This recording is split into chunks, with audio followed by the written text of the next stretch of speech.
As global population grows and food demand increases, the countries that managed quantum leaps in agricultural production in the past cannot be counted on for repeated performances. As a result, many eyes are turning to Africa to become agriculture's new frontier.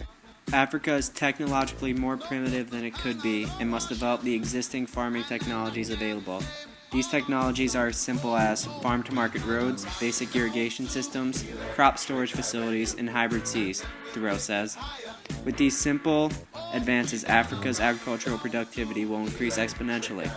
Larger countries invest in and buy land in Africa to feed their own people. As a result, Africa is realizing it needs to feed itself. When asked about the Green Revolution, Norman Borlaug replied that it had not yet been won.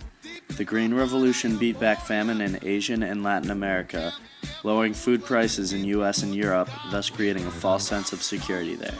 Still, the Green Revolution had not reached Africa. With pesticides and fertilizers creating a new type of pollution, priorities shifted from feeding the world to producing safer food for the world's well-fed.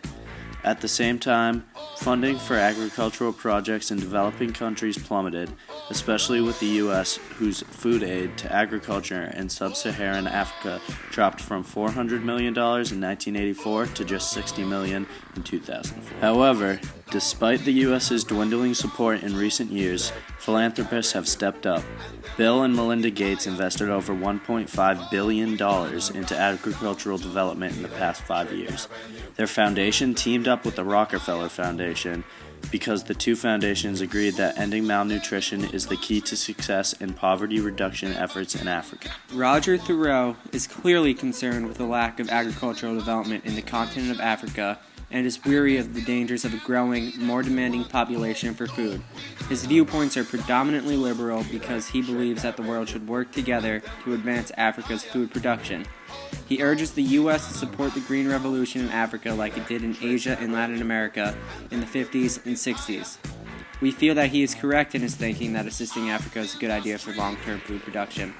Thurow, however, does not take into consideration the rising U.S. debt and that it will be difficult in this economy to aid other countries in large amounts.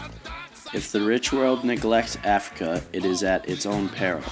It will be nearly impossible to feed the estimated 9.1 billion people on the globe in 2050 if the rest of the world does not help Africa reach its agricultural potential. The continent that has been fed by the world's food aid must now help feed the world.